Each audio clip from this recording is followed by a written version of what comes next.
Fala aí, pessoal, boa tarde, tudo bem? Tô decidindo fazer esse vídeo aqui agora com base no nosso encontro que nós tivemos ontem.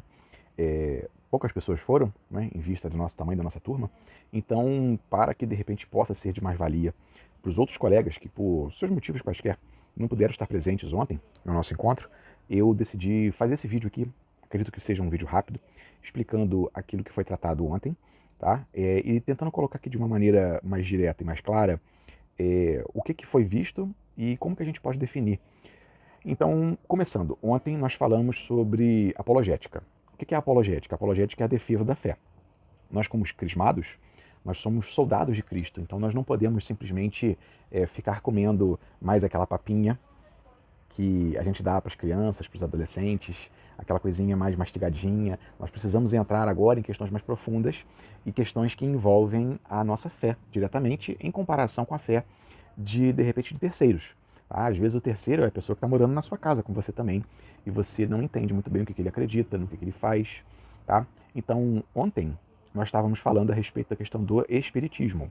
Tá? Então vamos estabelecer aqui uma análise um pouco mais rápida, sucinta. Tá? O objetivo não é esmiuçar, muito pelo contrário. É simplesmente a gente chegar e entender o que é o espiritismo, tá? E como que esse espiritismo ele influencia hoje o país. Tá? Então vamos lá. O espiritismo ele começou, o fenômeno, né, vamos colocar assim, kardecista, tá? Porque nós precisamos primeiro entender o seguinte: existe o espiritualismo e existe o espiritismo. Espiritualismo é tudo aquilo que mexe com conceitos de espírito, de reencarnação, de karma, causa e efeito, coisas assim. Tá? Sob um determinado ponto de vista, nós podemos inclusive dizer que todas as religiões têm um quê de espiritualistas, porque elas acreditam em algo que transcende a matéria. Está bem? Então vamos lá. Então, desde que o mundo é mundo, existem aquelas pessoas que lidam com os fenômenos espirituais. Está bem? Tanto que, se você for ver lá em Deuteronômio, Levítico, no Êxodo, já existia a ideia de que o povo de Israel estava entrando em Canaã porque os habitantes daquela região praticavam atos que para Deus eram considerados abomináveis.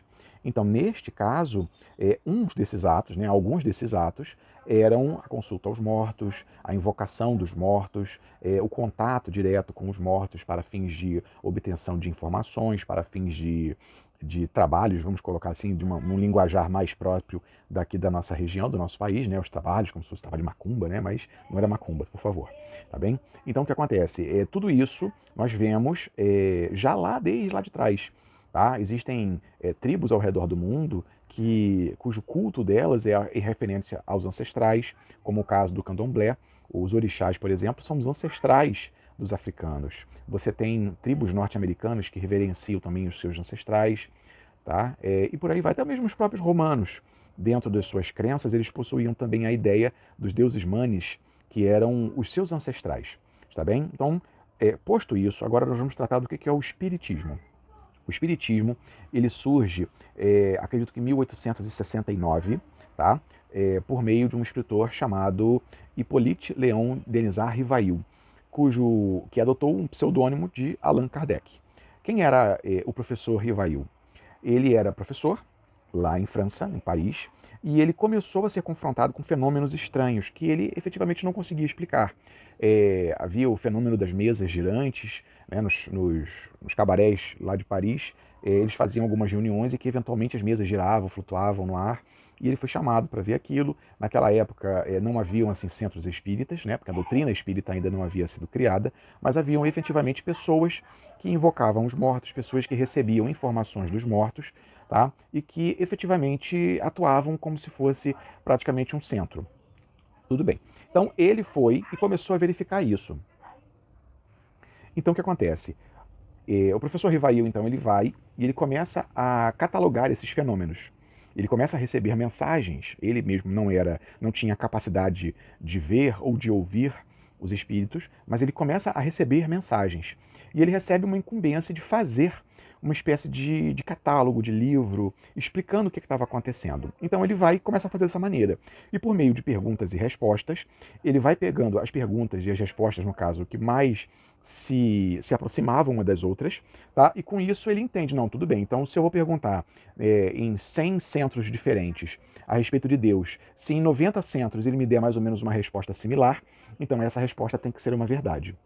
Esse foi o método que ele utilizou. Então, isso, ele criou um livro chamado O Livro dos Espíritos, salvo engano, 1869. Tá? A doutrina, né, esse livro dos Espíritos, ele não surge como uma religião propriamente dita. Ele surge mais como uma constatação de fatos que acontecem, tá? E ele traz como uma espécie de filosofia. Tá? Então, o objetivo não era um objetivo inicialmente religioso, mas sim de mostrar que certas coisas que estavam acontecendo e que a religião da época e que as pessoas da época não tinham condição de entender.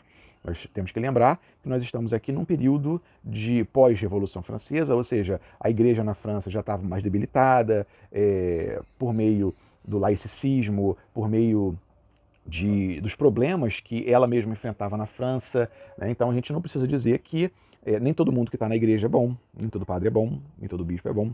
Então, eventualmente, algumas coisas poderiam acontecer naquele território que fizeram com que a população começasse a migrar para outras formas de doutrinas espiritualistas. Né? Então, tudo bem, Allan Kardec publica esse livro vira um sucesso tremendo, ele sofre depois 5 novas edições, e aí Kardec depois vai e ele continua produzindo material, ele vai criar um outro livro chamado O Evangelho segundo o Espiritismo, o Livro dos Médiuns, Céu e Inferno, e tem mais um outro que agora eu não me recordo exatamente, que o pessoal chama de Pentateuco de Kardec, que são 5 livros que Kardec escreve, tá? Para explicar a questão dos espíritos. Muito bem, isso lembrando que isto é parte da doutrina deles. Beleza, chega um determinado ponto que Kardec falece, e com o seu falecimento, o espiritismo francês, que agora já está espalhado por França e está criando ramificações na Bélgica, na Alemanha e na Espanha, Portugal, esses lugares todos, na Inglaterra, ele começa a sofrer com a falta da direção de Kardec. Então, você começa a ter movimentos espiritualistas, como a Teosofia de Madame Blavatsky, você começa a ter outros movimentos, como a Rosa Cruz, movimentos maçônicos, movimentos de outras pessoas que queriam fundar os seus próprios centros espíritas e por aí vai. Então, o que acontece? O espiritismo francês ele começa a entrar em declínio e ele é meio que transplantado para o Brasil. Quando ele chega no Brasil, o seu maior expoente torna-se o doutor Bezerra de Menezes. Tá? Lá no Rio de Janeiro, ele não era do Rio, ele era do Nordeste, se não me engano, da Bahia, ele já era médico no Rio de Janeiro, ele entra em contato com a doutrina dos espíritos, que é, acaso, o Livro dos Espíritos, e ele se torna um partidário dessa doutrina por interpretações. E aí a gente pega aqui na primeira situação, o que acontece? Nós temos que entender que hoje nós temos um renascimento católico por causa disso aqui, do YouTube. Tá? Hoje nós temos um renascimento católico porque há 30 anos atrás, claro, não havia YouTube há 30 anos, mas há 30 anos atrás nós tínhamos o Padre Zezinho, nós tínhamos outros sacerdotes, freis, que se dedicaram, que perceberam a necessidade da gente utilizar a mídia, a grande mídia, com fins de chegar ao maior número de pessoas. Então você tem a criação da Canção Nova, você tem a criação da emissora Aparecida, né? Da TV Aparecida, você tem a criação de programas de rádio, onde as pessoas recebem informações a respeito do Evangelho e também informações a respeito da própria fé. Então, com o doutor Adolfo Bezerra de Menezes, o espiritismo ele é transplantado para cá. O que acontece? Eu acabei tendo que fazer uma interrupção, já voltei. Então, retornando aqui, você pensa o seguinte: por que uma pessoa entra para uma doutrina espírita? Eu vou dar o meu exemplo. Eu fiz teologia. Tudo bem, eu fiz teologia no Seminário Batista, mas ainda assim é uma teologia cristã, uma teologia cristocêntrica. Ou seja, nós falamos de Cristo, nós lemos a Bíblia, nós vemos uma série de coisas. E aí o que acontece? Por que uma pessoa como eu, que fez teologia, entrou para o movimento espírita? A resposta é falta de conhecimento. Falta de conhecimento doutrinário. No meu caso, o que aconteceu? Eu tinha um problema com relação à ideia de inferno. Tá? Eu encontrava uma explicação de inferno como sendo uma punição, uma espécie de punição realmente para aquelas almas que não seguiram os preceitos certos. E dentro do movimento espírita, isso não existe a ideia de inferno, tá? Então, aí por isso é que a gente pega lá atrás a questão dos padres, a importância desses padres. Porque há 30 anos atrás, começa a Canção Nova, começa a TV Aparecida, começa aquilo tudo. E aí você começa a criar os caminhos para uma nova geração que vai explorar aquilo que já foi feito. E aí nós temos Padre Marcelo Rossi, nós temos o Padre... Ai meu Deus, como é que é o nome, gente? Padre Paulo Ricardo, tá? Nós temos agora Padre Christian Chancap. Padre Paulo Ricardo, no vídeos no YouTube, tem 15 anos atrás. Ou seja, ele já produz vídeos no YouTube há 15 anos. Então o que acontece? E não são apenas vídeos de homilias, de pregação de 20, 30 minutos. São vídeos de perguntas e respostas. Vídeos onde ele consegue chegar e falar a respeito de purgatório. Falar a respeito da morte, vida após a morte, céu, inferno. Ele consegue tratar de temas que nós normalmente não conseguimos sequer ver isso em termos de catequese e de crisma. Então, hoje em dia, nós temos um renascimento católico devido justamente ao trabalho de pessoas que há 30 anos atrás começaram a desbravar a multimídia. E que hoje nós temos na palma das mãos o acesso ao conhecimento que nós quisermos.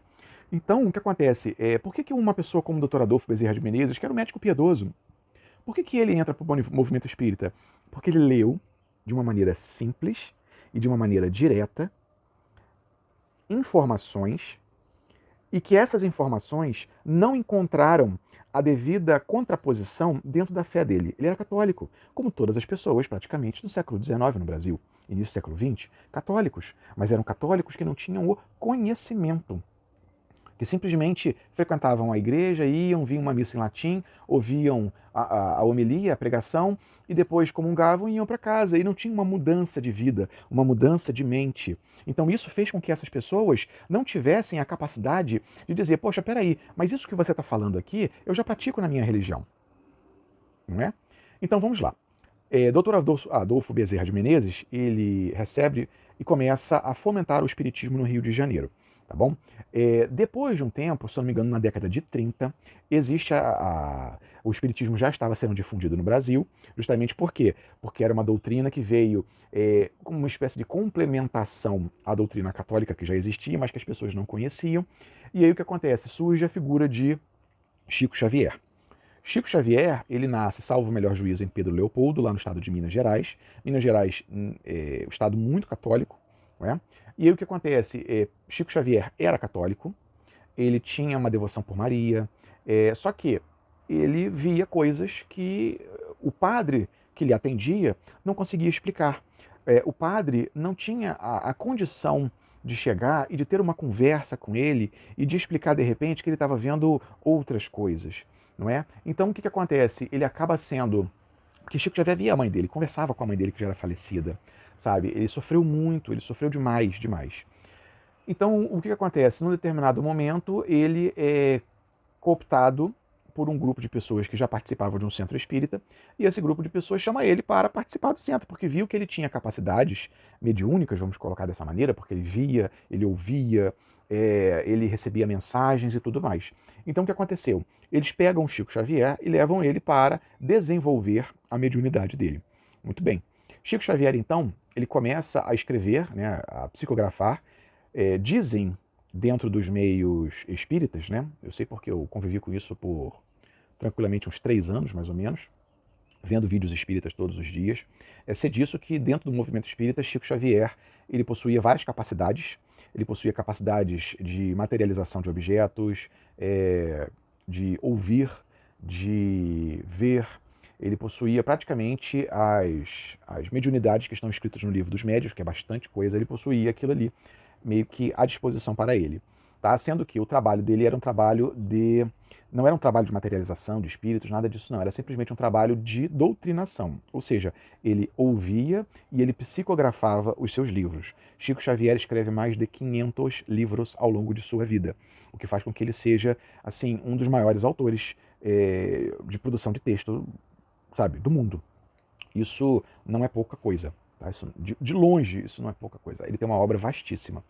E essa obra trata dos elementos espíritas. Só que, como Chico Xavier era católico, e ele tinha esse background católico lá do interior de Minas, ele começa a transformar o espiritismo de Kardec num espiritismo muito mais católico. Por isso que nós temos uma dificuldade grande no nosso país com a questão do espiritismo. Porque dentro do movimento parisiense, né, do movimento francês, o espiritismo era uma coisa muito mais científica, era uma coisa muito mais de perguntas e respostas, era uma coisa muito mais filosófica. Quando ele vem para o Brasil e com o Chico Xavier, ele começa a se transformar numa questão muito mais religiosa. Tá? E aí você começa a ter livros que falam sobre a realidade espiritual, de colônias espirituais, nosso lar. Você começa a ter livros que falam sobre Brasil, coração do mundo, pátria do evangelho, livros que falam a respeito do Apocalipse, livros que falam a respeito de interpretações bíblicas. Tá? Ou seja, o espiritismo no Brasil ele adquire uma característica muito mais ligada na doutrina cristã. Está bem? Então, nós temos esses dois momentos, o momento da criação do espiritismo na França e o momento do florescimento do espiritismo no Brasil, utilizando com base nisso a doutrina cristã. Como ele faz isso, o que acontece? Muitas pessoas cristãos, católicos, mas católicos rasos, católicos infantis, que só comem papinha, quando eles se dão a conhecer a doutrina espírita, que eu vou dizer para vocês, eu li e durante muito tempo eu fui partidário dela. Ela faz sentido. Tá? A doutrina espírita faz sentido, mas ela faz sentido para as pessoas que desconhecem a própria fé católica. Porque tudo isso que é falado no movimento espírita, nos movimentos espiritualistas, nós temos acesso também por meio da própria Igreja Católica, só que não são coisas que são difundidas. Tá?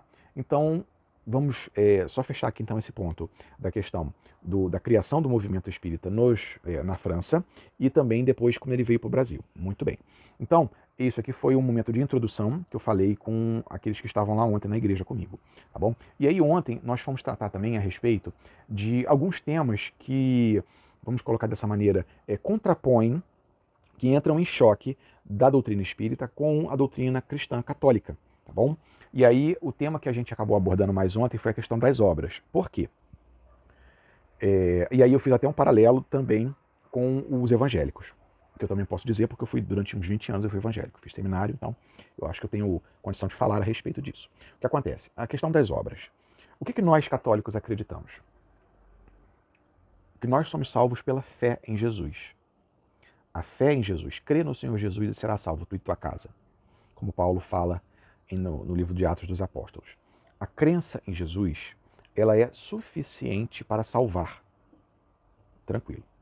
Só que quem crê em Jesus, eu estou falando devagar para que fique claro, quem crê em Jesus, se possui tempo hábil, ele, porque crê em Jesus, pratica obras. As obras de misericórdia corporais e espirituais. Fique claro, a crença em Jesus, como os evangélicos gostam de dizer, você aceita Jesus como Senhor e Salvador da sua vida? Esse é o apelo que eles fazem. Tá? Então, se você acredita que Jesus é Deus, é Senhor e Salvador da sua vida, você coloca Jesus nessa posição, você está salvo. Beleza. Só que, novamente, a condição de cristão, a condição de você aceitar o senhorio de Jesus sobre a sua vida, exige que você frutifique. Porque se você não frutifica, é porque você nunca foi cristão. Você de repente tinha uma simpatia por Jesus, você de repente gostava da figura de Jesus, né? Era simpático, mas nunca foi cristão, porque o cristão, ele frutifica. Tá? O cristão frutifica. E aí, o que os evangélicos acreditam? Os evangélicos, por conta da questão da reforma protestante de Lutero, eles acreditam no sola fide, ou seja, somente a fé salva. As obras não salvam. Nós acreditamos também que a obra não salva. Só que os evangélicos, eles colocam que somente a fé, ou seja, eu creio em Jesus como Senhor e Salvador. Então isso já basta para eu ser salvo. Mesmo que eu tenha 40 anos de vida depois dessa decisão. Só que nesses 40 anos de vida, eu posso acabar não praticando as obras. Eu posso acabar não frutificando. Mas pelo fato de eu crer, eu estou salvo. Obviamente, né, para nós católicos, isso é um certo contrassenso, porque, como eu disse, se você é cristão, você é nova criatura, você nasceu de novo. E por ser nova criatura, você frutifica, obrigatoriamente. Não por uma imposição, mas por uma decorrência dos fatos. Se você é cristão, se você acredita em Jesus, você vai ver uma pessoa passando necessidade, seu coração vai ficar doído. E você vai querer ajudar aquela pessoa, porque você é cristão, sabe? Porque você nasceu de novo, porque Deus te chamou, Deus te resgatou. E aí o que acontece? Os evangélicos, eles desconhecem, por exemplo, a questão do purgatório. Então você pode até ser salvo, mas você vai para o purgatório, porque você não se arrependeu dos seus pecados, sabe? Você, de repente, por não ter feito obras, você está numa situação que você fez coisas acontecerem, sabe? E aí você tem que purgar esses problemas, entende? Purgar o efeito temporal das penas do pecado. Tá? Isso na melhor das hipóteses, porque dependendo da situação, se não produziu as obras mesmo, vai acontecer como Jesus falou: apartai-vos de mim, malditos, porque eu tive fome e não me deste de comer. Eu tive sede e vocês não me deram de beber. Eu estava nu e vocês não me vestiram. Né? Então, isso aí são as obras. Né? Existe essa necessidade. Do outro lado, nós temos o oposto dos evangélicos. Os evangélicos acreditam que só a fé salva. Os espíritas, né, eles acreditam que só a caridade salva. E aí tem o pulo do gato. Por quê? Os espíritas, em primeiro lugar, eles não acreditam em salvação necessariamente, porque para eles não há condenação. Tá? E aqui eu vou fazer um retrospecto rapidamente do qual é a doutrina que eles acreditam. Eles acreditam na reencarnação, que é uma doutrina também que nós não acreditamos. Por quê? Porque a Bíblia fala: o homem está destinado a morrer apenas uma vez e depois segue-se o juízo. Isso está claro. Mas ocorreu, o cristianismo básico acreditava em reencarnação. Não acreditava. É lorota dizer que... É uma lorota, né, dizer que foi por causa de Constantino, da mãe ou da mulher de Constantino, que não queria que ela pudesse voltar como uma escrava numa outra vida, que não sei o que. Isso é uma lorota. O cristianismo nunca acreditou em reencarnação. Nunca. Tá? Lembrando que no cristianismo antigo, né, nos primeiros 2, 3, 4 séculos, você não tem uma figura assim central, você tem as igrejas. Cada igreja tem o seu bispo. Então, eventualmente, algum bispo pode ter lido alguma coisa, pode ter falado alguma coisa, mas a reencarnação nunca foi uma unanimidade na igreja, muito pelo contrário. Sempre foi algo praticamente combatido na igreja. Tá? Por quê, Bruno? Olha, se você parar para pensar, Jesus morre para nos salvar. Então existe um conceito de salvação e de condenação. Tá? No caso da pessoa que acredita na reencarnação, aí tem que ver o que acontece. Nós vamos falar agora apenas da questão espírita, porque existem outras religiões no mundo que acreditam em reencarnação, mas acreditam de forma diferente do espírita. Ainda tem isso. Então o que acontece? Para o espírita, todo espírito ele é criado por Deus, mas ele nasce, ele é gerado, né, simples e ignorante. Tá? Essa é a palavra utilizada dentro do Livro dos Espíritos. Todo espírito é criado simples e ignorante. E por meio das sucessivas encarnações, ele vai crescendo em inteligência, até que chegue num ponto em que ele tenha uma inteligência humana, ou seja, uma inteligência que seja capaz de aprender e também que seja capaz de desenvolver a moralidade. Então, para o espírita, cada encarnação de todos os seres do universo, tá, ele tem a tendência de subir em moralidade e em conhecimento. Beleza? Ok. Então o que acontece? Para o espírita, quanto mais ele crescer em moralidade, mais rápido ele evolui. Porque a evolução em conhecimento, de acordo com a doutrina espírita, é uma evolução muito rápida. No plano espiritual, a pessoa pode aprender muito mais rápido, de uma maneira muito mais eficiente. Mas a moralidade é o difícil. Porque a moralidade, ela exige a mudança de coração, a mudança de mente. Tá? Então o que acontece? Por isso, os espíritas acreditam que só a caridade salva. Mas ela salva do quê? Salva de você, do tempo que você perde para aprender o que a caridade ensina muito rápido. Então, se de um lado o evangélico ele tem essa tendência de dizer que só a fé salva, o espírita ele vai dizer o oposto, que só a caridade salva, só as boas obras salvam, somente as coisas altruístas salvam. Então por isso que você vê muito espírita fazendo caridade, muito centro espírita distribuindo sacolão, fazendo consulta médica, prestando auxílio, tá? Por quê? Por causa disso. Tá? Você vê, por exemplo, um expoente do espiritismo hoje, ainda está vivo, mas está bem, bem velhinho já, é o Divaldo Franco. Ele tem um orfanato, ou seja, ele adotou todas as crianças que passaram no orfanato dele, ele adotou, colocou o nome dele. Então você vê que são pessoas que estão muito interessadas em desenvolver obras de caridade. E são pessoas que levam a sério a moral cristã. Lembra que eu falei que um dos livros que Kardec criou era o Evangelho segundo o Espiritismo? Então, o que que ele fez? Ele simplesmente pegou as doutrinas morais de Jesus e estabeleceu como doutrina para o Espiritismo. Tá? Então Jesus, as falas onde Jesus fala sobre condenação, onde fala sobre ressurreição, foram simplesmente omitidas e botam apenas os ensinamentos morais. O Sermão do Monte, algumas parábolas que falam a respeito da vida moral do cristão, não é? Daquilo que o cristão deve ser, deve fazer. Então o que acontece? O espírita, ele tem uma presunção. Da mesma maneira que o evangélico também é presunçoso de dizer que ele está salvo porque ele acredita em Jesus e pronto, o espírita ele também tem a presunção de que ele é um ser de luz, porque ele pratica obras de caridade. Tá? Então, assim, eu não vou me colocar aqui no papel de juiz, eu não sou Deus, obviamente, então eu não posso dizer se quem é que vai ser salvo e quem não vai ser salvo. Tá? Esse é papel de Jesus, de Deus. Tá? O que eu posso dizer é o seguinte: Jesus disse: ide por todo mundo, pregai o evangelho a toda criatura, ensinai aquilo que eu vos tenho ensinado. Tá? Então, esse é o mandamento de Jesus, é a grande comissão. Então, o que acontece? Jesus, ele fala de inferno, ele fala de céu, ele fala de arrependimento do pecado, ele fala de pecado, ou seja, ele fala da nossa natureza caída, ele fala da nossa necessidade de buscar em primeiro lugar o reino de Deus e a sua justiça. Tá? Ele fala sobre um monte de coisas, coisas que efetivamente o Espiritismo não fala, não trata a respeito disso, fica silente. Tá? Então o que acontece? Dentro desse aspecto de obras, já estou caminhando aqui para o final, dentro desse aspecto de boas obras, nós temos que estar muito bem sedimentados no que a doutrina católica fala. Tá? E a doutrina cristã ela diz o quê? Que você produz obras. É necessário produzir obras. Porque a árvore que não produz, ela é cortada. Sabe? Ela é cortada. Nós não temos condição de nos dizermos cristãos e de, com o tempo, não produzirmos. Aí alguns evangélicos podem dizer: ah, mas como é que você explica então o caso do ladrão da cruz, que Jesus diz para ele: hoje estarás comigo no paraíso? Simples. O ladrão da cruz reconhece a figura de Jesus. Ele reconhece quem Jesus é. Então o que ele fala? Ele reconhece: Senhor, lembra-te de mim quando entrares no teu reino. E aí o que Jesus vira para ele e fala: tudo bem, em verdade estarás comigo hoje no paraíso. Mas por quê? Por que o ladrão não foi para o purgatório? Aí nós temos uma questão. O ladrão reconhece Jesus como Senhor e Salvador.